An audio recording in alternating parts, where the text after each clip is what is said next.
A Christmas Carol, by Charles Dickens. Dramatis Personae. Ebenezer Scrooge, read by Andy Minter. Fred, read by M.B. Bob Cratchit, read by David Lewis Richardson. Gentleman, read by Martin Langer. Jacob Marley, read by Algie Pugg. Ghost of Christmas Past, read by Tricia G. Fan, read by Rashada. Young Scrooge, read by Paul Andrews. Schoolmaster, read by Peter Bishop. Fezziwig, read by John Steigerwald. Belle, read by Avaí. Belle's Husband, read by Levi Throckmorton. Ghost of Christmas Present, read by Barry Eads. Mrs. Cratchit, read by Ariel Lipshaw. Kristen Chappell reading for Martha Cratchit. Belinda Cratchit, read by Amy Graymore. Peter Cratchit, read by Paul Andrews. Tiny Tim, read by Rashada. Scrooge's Niece, read by Veronica Jenkins. Niece's Sister, read by Liberty Stump.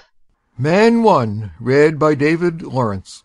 Man 2, read by Peter Bishop. Man 3, read by Levi Throckmorton. Man number 4, read by Chris Donnelly. Man 5, read by Darren Vandermeide. Charwoman, read by Kara Schallenberg. The Role of Mrs. Dilber, read by Sandra G. Old Joe, read by Tom Crawford. Caroline, read by Amy Graymore. Carolyn's Husband, read by Shay McNamara. Boy, read by Sylvie Brown. Girl, read by Kristen Chappell. And narrated by Elizabeth Klatt. Chapter 1. Marley's Ghost. Marley was dead, to begin with. There is no doubt whatever about that. The register of his burial was signed by the clergyman, the clerk, the undertaker, and the chief mourner. Scrooge signed it, and Scrooge's name was good upon change, for anything he chose to put his hand to. Old Marley was as dead as a door-nail. Mind, I don't mean to say that I know of my own knowledge what there is particularly dead about a door-nail. I might have been inclined myself to regard a coffin-nail as the deadest piece of ironmongery in the trade, but the wisdom of our ancestors is in the simile, and my unhallowed hand shall not disturb it, or the country's done for. You will therefore permit me to repeat emphatically that Marley was as dead as a door-nail. Scrooge knew that he was dead. Of course he did. How could it be otherwise? Scrooge and he were partners for I don't know how many years. Scrooge was his sole executor, his sole administrator, his sole assign, his sole residuary legatee, his sole friend, and sole mourner. And even Scrooge was not so dreadfully cut up by the sad event, but that he was an excellent man of business on the very day of the funeral, and solemnized it with an undoubted bargain. The mention of Marley's funeral brings me back to the point I started from. There is no doubt that Marley was dead. This must be distinctly understood, or nothing wonderful can come of the story I am going to relate. If we were not perfectly convinced that Hamlet's father died before the play began, there would be nothing more remarkable in his taking a stroll at night in an easterly wind upon his own ramparts, than there would be in any other middle-aged gentleman rashly turning out after dark in a breezy spot, say St. Paul's churchyard, for instance, literally to astonish his son's weak mind. Scrooge never painted out old Marley's name. There it stood years afterwards above the warehouse door, Scrooge and Marley. The firm was known as Scrooge and Marley. Sometimes people new to the business called Scrooge Scrooge, and sometimes Marley, but he answered to both names. It was all the same to him. Oh, but he was a tight-fisted hand at the grindstone, Scrooge, a squeezing, wrenching, grasping, scraping, clutching, covetous old sinner, hard and as sharp as flint, from which no steel had ever struck out generous fire, secret and self-contained, and solitary as an oyster. The cold within him froze his old features, nipped his pointed nose, shrivelled his cheek, stiffened his gait, made his eyes red, his thin lips blue, and spoke out shrewdly in his grating voice. A frosty rime was on his head, and on his eyebrows, and his wiry chin. He carried his own low temperature always about with him. He iced his office in the dog days, and didn't thaw it 1 degree at Christmas. External heat and cold had little influence on Scrooge. No warmth could warm, no wintry weather chill him. No wind that blew was bitterer than he, no falling snow was more intent upon its purpose, no pelting rain less open to entreaty. Foul weather didn't know where to have him. The heaviest rain and snow and hail and sleet could boast of the advantage over him in only one respect. They often came down handsomely, and Scrooge never did. Nobody ever stopped him in the street to say, with gladsome looks, "My dear Scrooge, how are you? When will you come to see me?" No beggars implored him to bestow a trifle, no children asked him what it was o'clock, no man or woman ever once in all his life inquired the way to such and such a place of Scrooge.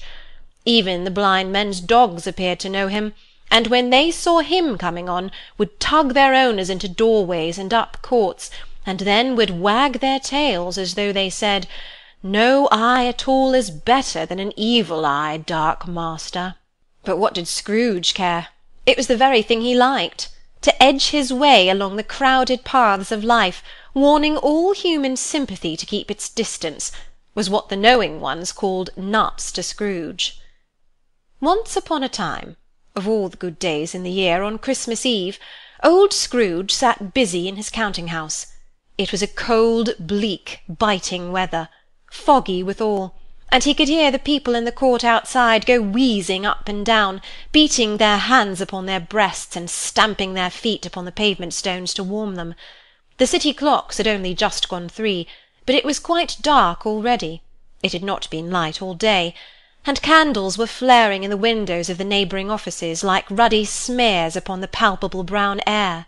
The fog came pouring in at every chink and keyhole, and was so dense without that, although the court was of the narrowest, the houses opposite were mere phantoms.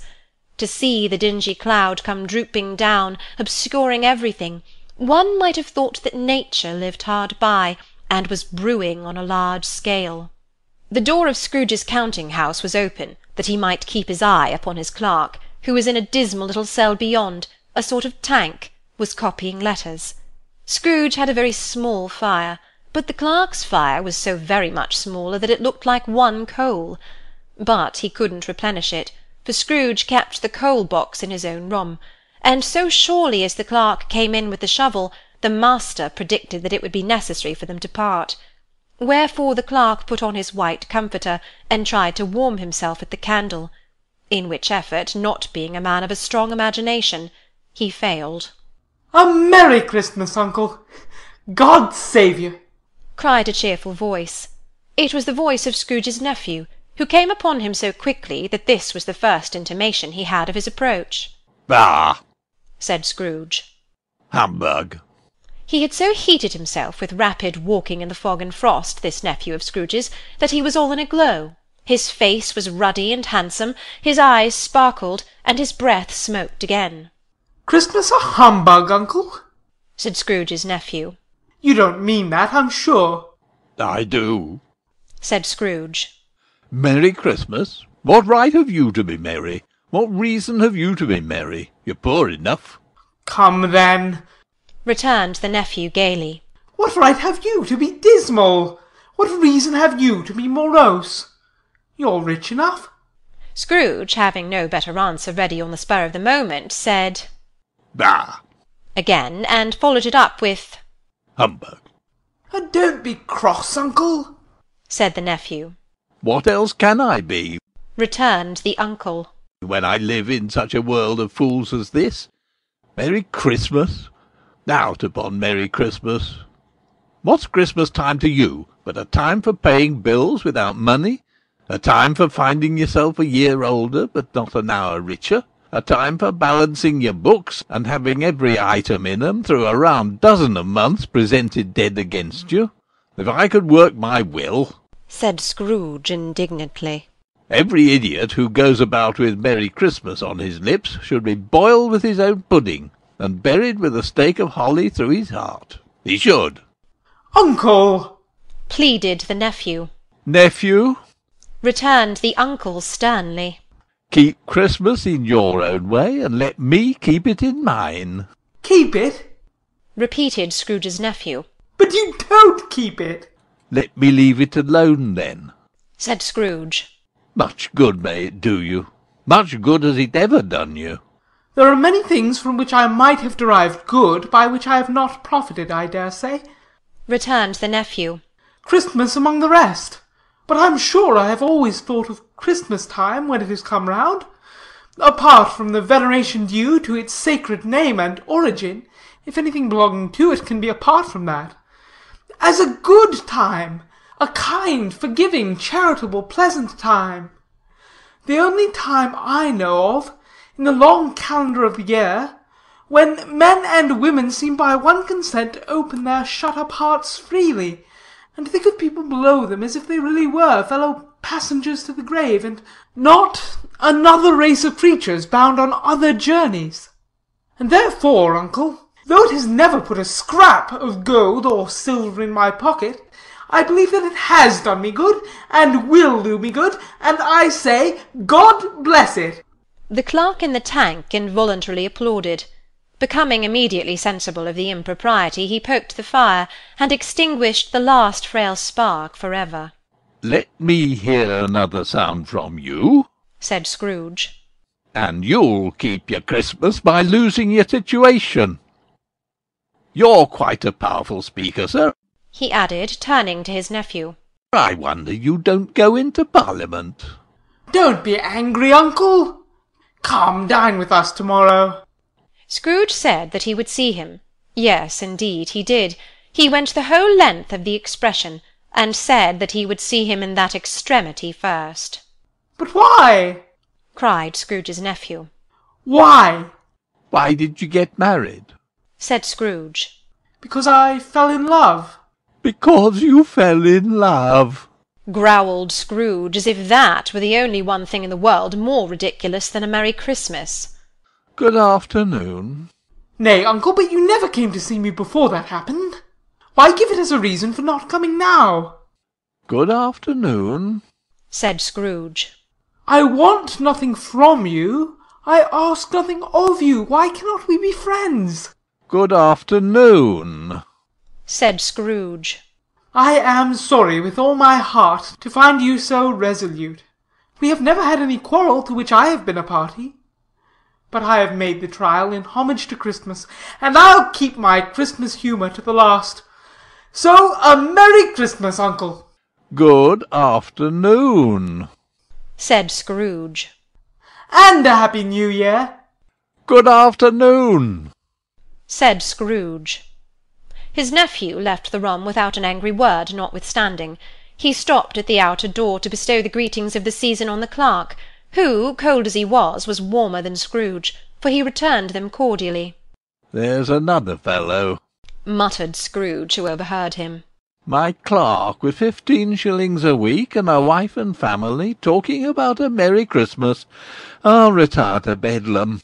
This lunatic, in letting Scrooge's nephew out, had let 2 other people in. They were portly gentlemen, pleasant to behold, and now stood with their hats off in Scrooge's office. They had books and papers in their hands, and bowed to him. Scrooge and Marley, sub-belief, said one of the gentlemen, referring to his list. Have I the pleasure of addressing Mr. Scrooge or Mr. Marley? Mr. Marley has been dead these 7 years. Scrooge replied. He died 7 years ago this very night. We have no doubt his liberality is well represented by his surviving partner, said the gentleman, presenting his credentials. It certainly was, for they had been 2 kindred spirits. At the ominous word liberality, Scrooge frowned and shook his head, and handed the credentials back. At this festive season of the year, Mr. Scrooge, said the gentleman, taking up a pen, it is more than usually desirable that we should make some slight provision for the poor and destitute, who suffer greatly at the present time. Many thousands are in want of common necessaries. Hundreds of thousands are in want of common comforts, sir. Are there no prisons? asked Scrooge. Plenty of prisons, said the gentleman, laying down the pen again. And the Union workhouses? Demanded Scrooge. Are they still in operation? They are. Still. Returned the gentleman. I wish I could say they were not. The treadmill and the poor law are in full vigour, then? Said Scrooge. Both very busy, sir. Oh, I was afraid from what you said at first that something had occurred to stop them in their useful course, said Scrooge. I'm very glad to hear it. Under the impression that they scantily furnish Christian cheer of mind or body to the multitude, returned the gentleman, a few of us are endeavouring to raise a fund to buy the poor some meat and drink and means of warmth. We choose this time because it is a time of all others when want is keenly felt and abundance rejoices. What shall I put you down for? Nothing, Scrooge replied. You wish to be anonymous? I wish to be left alone, said Scrooge. Since you ask me what I wish, gentlemen, that is my answer. I don't make merry myself at Christmas, and I can't afford to make idle people merry. I help to support the establishments I have mentioned. They cost enough, and those who are badly off must go there. Many can go there, and many would rather die. If they would rather die, said Scrooge, they had better do it and decrease the surplus population. Besides, excuse me, I don't know that. But you might know it, observed the gentleman. It's not my business, Scrooge returned. It's enough for a man to understand his own business and not to interfere with other people's. Mine occupies me constantly. Good afternoon, gentlemen. Seeing clearly that it would be useless to pursue their point, the gentleman withdrew. Scrooge resumed his labours with an improved opinion of himself, and in a more facetious temper than was usual with him. Meanwhile the fog and darkness thickened so that people ran about with flaring links, proffering their services to go before horses in carriages and conduct them on their way. The ancient tower of a church, whose gruff old bell was always peeping slyly down at Scrooge out of a Gothic window in the wall, became invisible, and struck the hours and quarters in the clouds, with tremulous vibrations afterwards, as if its teeth were chattering in its frozen head up there. The cold became intense. In the main street, at the corner of the court, some labourers were repairing the gas-pipes, and had lighted a great fire in a brazier, round which a party of ragged men and boys were gathered, warming their hands and winking their eyes before the blaze in rapture. The water-plug being left in solitude, its overflowing sullenly congealed, and turned to misanthropic ice. The brightness of the shops, where holly sprigs and berries crackled in the lamp heat of the windows, made pale faces ruddy as they passed. Poulterers' and grocers' trades became a splendid joke, a glorious pageant, with which it was next to impossible to believe that such dull principles as bargain and sale had anything to do. The Lord Mayor, in the stronghold of the mighty mansion-house, gave orders to his 50 cooks and butlers to keep Christmas as a Lord Mayor's household should, and even the little tailor, whom he had fined 5 shillings on the previous Monday for being drunk and bloodthirsty in the streets, stirred up to-morrow's pudding in his garret, while his lean wife and the baby sallied out to buy the beef. Foggier yet, and colder. Piercing, searching, biting cold. If the good St. Dunstan had but nipped the evil spirit's nose with a touch of such weather as that, instead of using his familiar weapons, then indeed he would have roared to lusty purpose. The owner of one's scant young nose, gnawed and mumbled by the hungry cold as bones are gnawed by dogs, stooped down at Scrooge's keyhole to regale him with a Christmas carol, but at the first sound of "God rest ye merry gentlemen, may nothing you dismay," Scrooge seized the ruler with such energy of action that the singer fled in terror, leaving the keyhole to the fog and even more congenial frost. At length the hour of shutting up the counting-house arrived. With an ill will Scrooge dismounted from his stool, and tacitly admitted the fact to the expectant clerk in the tank, who instantly snuffed his candle out and put on his hat. "You'll want all day to-morrow, I suppose?" said Scrooge. "If quite convenient, sir." "It's not convenient," said Scrooge. and it's not fair. If I was to stop half a crown for it, you'd think yourself ill-used, I'll be bound. The clerk smiled faintly. And yet, said Scrooge, you don't think me ill-used when I pay a day's wages for no work? The clerk observed that it was only once a year. A poor excuse for picking a man's pocket every 25th of December, said Scrooge, buttoning his greatcoat to the chin. But I suppose you must have the whole day. Be here all the earlier next morning. The clerk promised that he would, and Scrooge walked out with a growl. The office was closed in a twinkling, and the clerk, with the long ends of his white comforter dangling below his waist, for he boasted no greatcoat, went down a slide on Cornhill, at the end of a lane of boys 20 times, in honour of its being Christmas Eve, and then ran home to Camden Town as hard as he could pelt, to play at blindman's buff. Scrooge took his melancholy dinner in his usual melancholy tavern, and having read all the newspapers, and beguiled the rest of the evening with his banker's book, went home to bed. He lived in chambers which had once belonged to his deceased partner. They were a gloomy suite of rooms, in a lowering pile of building up a yard, where it had so little business to be, that one could scarcely help fancying it must have run there when it was a young house, playing at hide-and-seek with other houses, and forgotten the way out again. It was old enough now, and dreary enough, for nobody lived in it but Scrooge, the other rooms being all let out as offices. The yard was so dark that even Scrooge, who knew its every stone, was fain to grope with his hands. The fog and frost so hung about the black old gateway of the house that it seemed as if the genius of the weather sat in mournful meditation on the threshold. Now, it is a fact that there was nothing at all particular about the knocker on the door, except that it was very large. It is also a fact that Scrooge had seen it night and morning during his whole residence in that place.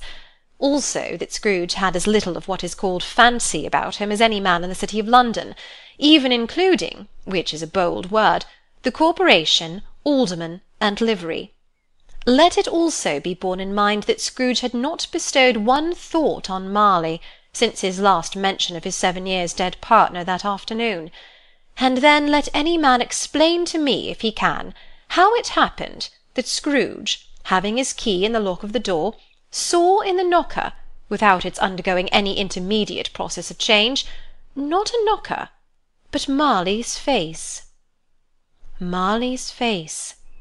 It was not an impenetrable shadow as the other objects on the yard were, but had a dismal light about it, like a bad lobster in a dark cellar. It was not angry or ferocious, but looked at Scrooge as Marley used to look, with ghostly spectacles turned up in its ghostly forehead. The hair was curiously stirred, as if by breath or hot air, and though the eyes were wide open, they were perfectly motionless. That, and its livid colour, made it horrible, but its horror seemed to be in spite of the face and beyond its control, rather than a part of its own expression. As Scrooge looked fixedly at this phenomenon, it was a knocker again. To say that he was not startled, or that his blood was not conscious of a terrible sensation to which it had been a stranger from infancy, would be untrue. But he put his hand upon the key he had relinquished, turned it sturdily, walked in, and lighted his candle. He did pause, with a moment's irresolution, before he shut the door, and he did look cautiously behind it first, as if he half expected to be terrified with the sight of Marley's pigtail sticking out into the hall. But there was nothing on the back of the door, except the screws and nuts that held the knocker on, so he said, "Pooh! Pooh!" and closed it with a bang. The sound resounded through the house like thunder. Every room above, and every cask in the wine-merchant's cellars below, appeared to have a separate peal of echoes of its own. Scrooge was not a man to be frightened by echoes. He fastened the door, and walked across the hall and up the stairs, slowly too, trimming his candle as he went. You may talk vaguely about driving a coach and six up a good old flight of stairs, or through a bad young Act of Parliament, but I mean to say you might have got a hearse up that staircase and taken it broadwise, with the splinter bar towards the wall and the door towards the balustrades, and done it easy. There was plenty of width for that and room to spare, which is perhaps the reason why Scrooge thought he saw a locomotive hearse going on before him in the gloom.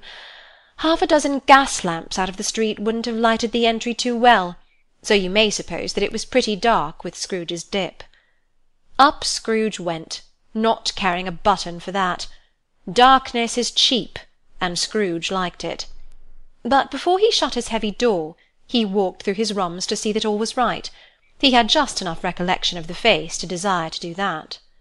Sitting-room, bedroom, lumber-room, all as they should be.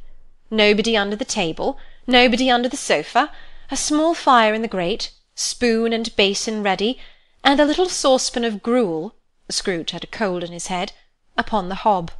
Nobody under the bed, nobody in the closet, nobody in his dressing-gown, which was hanging up in a suspicious attitude against the wall. Lumber-room as usual.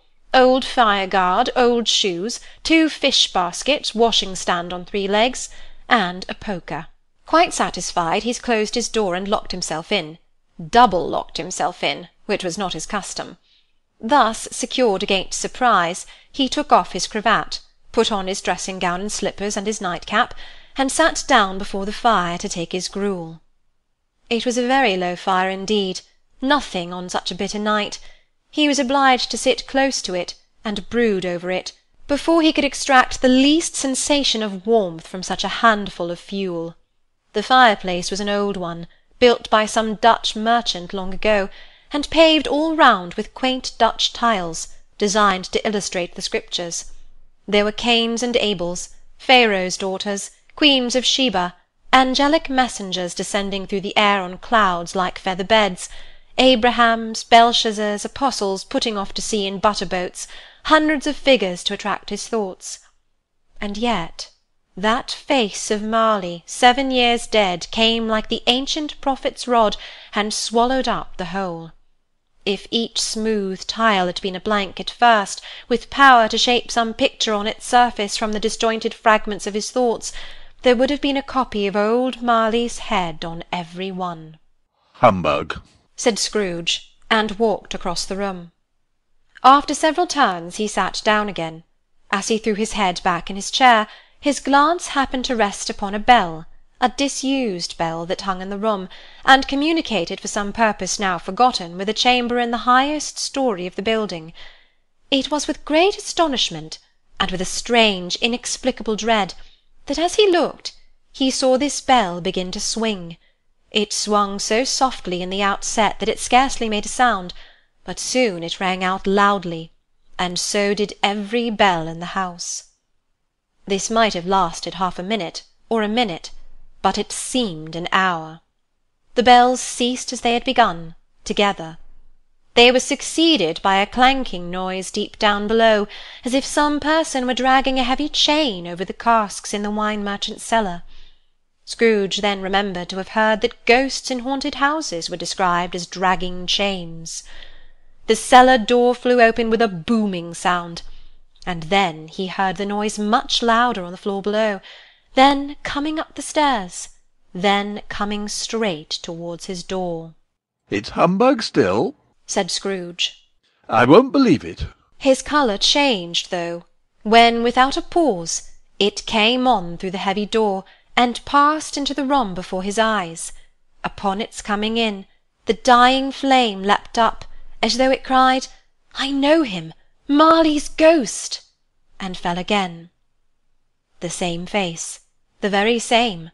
Marley in his pigtail, usual waistcoat, tights and boots, the tassels on the latter bristling like his pigtail, and his coat-skirts, and the hair upon his head. The chain he drew was clasped about his middle. It was long, and wound about him like a tail, and it was made, for Scrooge observed it closely, of cash-boxes, keys, padlocks, ledgers, deeds, and heavy purses wrought in steel. His body was transparent, so that Scrooge, observing him and looking through his waistcoat, could see the 2 buttons on his coat behind. Scrooge had often heard it said that Marley had no bowels, but he had never believed it until now. No, nor did he even believe it now. Though he looked the phantom through and through, and saw it standing before him, though he felt the chilling influence of its death-cold eyes, and marked the very texture of the folded kerchief bound about its head and chin, which wrapper he had not observed before, he was still incredulous, and fought against his senses. How now? said Scrooge, caustic and cold as ever. What do you want with me? Much. Marley's voice, no doubt about it. Who are you? Asked me who I was. Who were you, then? Said Scrooge, raising his voice. You're particular for a shade. He was going to say to a shade, but substituted this as more appropriate. In life I was your partner, Jacob Marley. Can you sit down? Asked Scrooge, looking doubtfully at him. I can. Do it, then. Scrooge asked the question because he didn't know whether a ghost so transparent might find himself in a condition to take a chair, and felt that in the event of its being impossible, it might involve the necessity of an embarrassing explanation. But the ghost sat down on the opposite side of the fireplace, as if he were quite used to it. You don't believe in me, observed the ghost. I don't, said Scrooge. What evidence would you have of my reality beyond that of your senses? I don't know, said Scrooge. Why do you doubt your senses?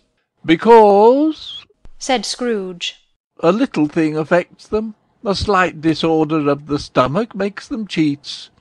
You may be an undigested bit of beef, a blot of mustard, a crumb of cheese, a fragment of underdone potato. There's more of gravy than of grave about you, whatever you are.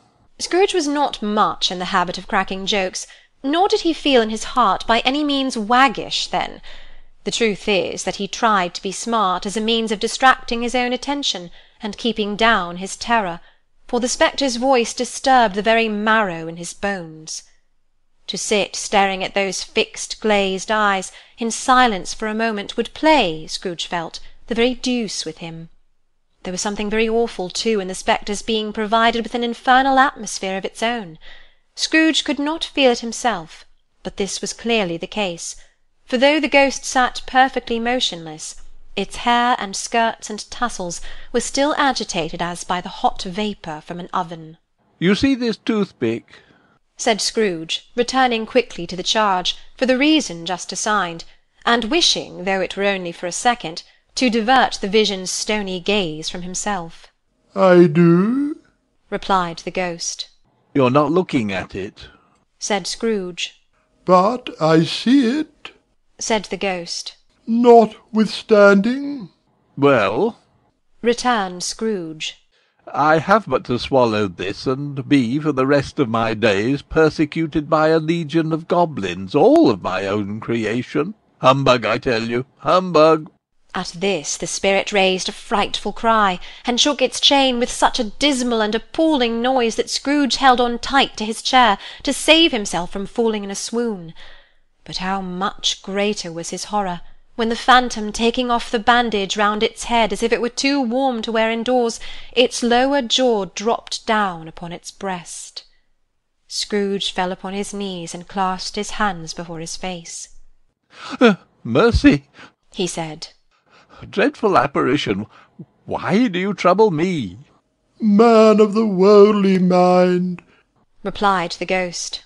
Do you believe in me or not? I do, said Scrooge. I must, but why do spirits walk the earth, and why do they come to me? It is required of every man, the ghost returned, that the spirit within him should walk abroad among his fellow men, and travel far and wide, and if that spirit goes not forth in life, it is condemned to do so after death. It is doomed to wander through the world. Ah, woe is me! And witness what it cannot share, but might have shared on earth, and turned to happiness. Oh!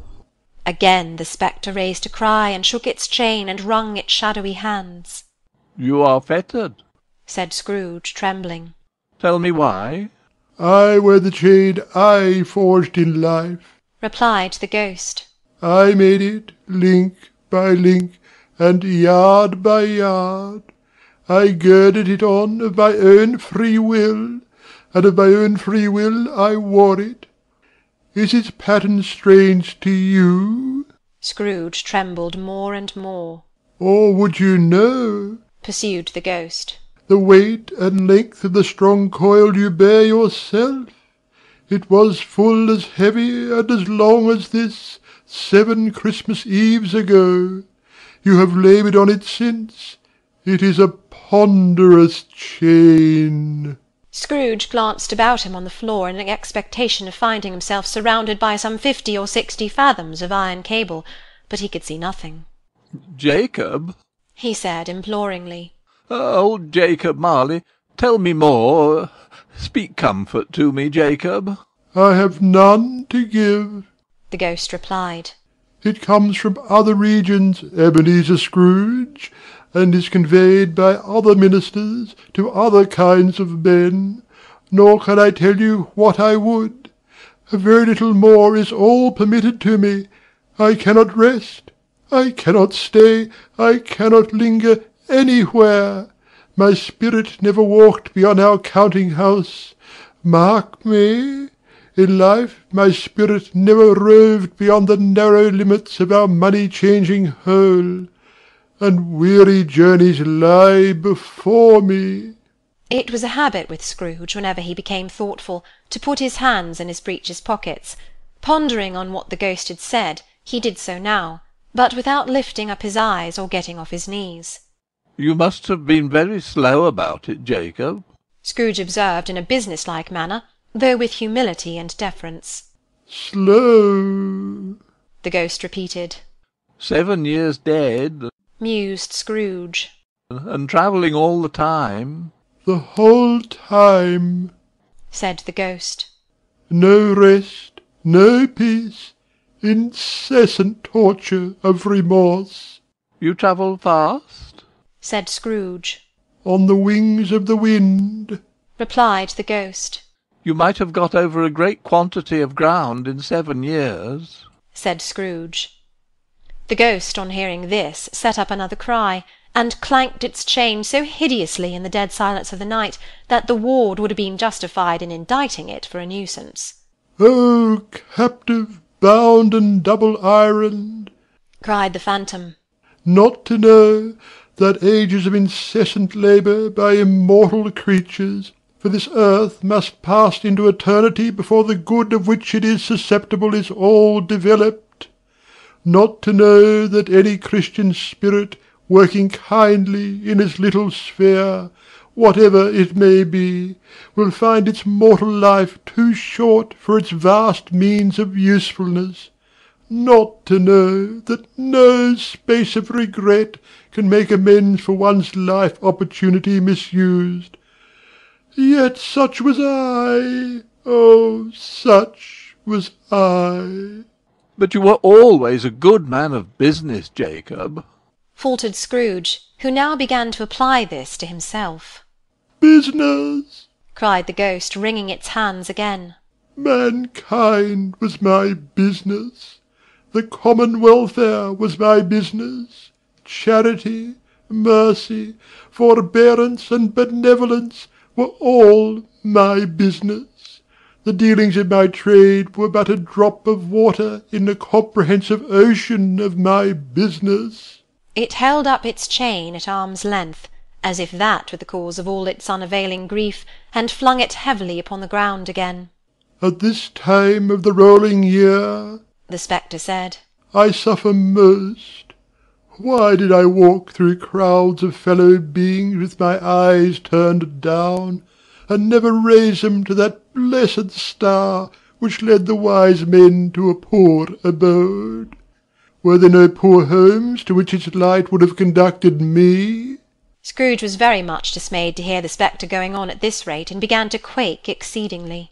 "Hear me," cried the ghost. "my time is nearly gone." "I will," said Scrooge. "But don't be hard on me. Don't be flowery, Jacob, pray." "How is it that I appear before you in the shape that you can see, I may not tell. I have sat invisible beside you many and many a day." It was not an agreeable idea. Scrooge shivered and wiped the perspiration from his brow. "That is no light part of my penance," pursued the ghost. I am here to-night to warn you that you have yet a chance and hope of escaping my fate, a chance and hope of my procuring Ebenezer." "You're always a good friend to me," said Scrooge. "Thank ye." "You will be haunted," resumed the ghost, "by 3 spirits."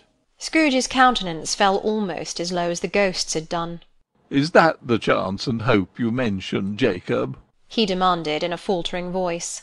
"It is," "I think I'd rather not," said Scrooge. "Without their visits," said the ghost, "you cannot hope to shun the path I tread. Expect the first to-morrow, when the bell tolls 1. "Couldn't I take 'em all at once and have it over, Jacob?" hinted Scrooge. Expect the second on the next night at the same hour. The third upon the next night when the last stroke of 12 has ceased to vibrate.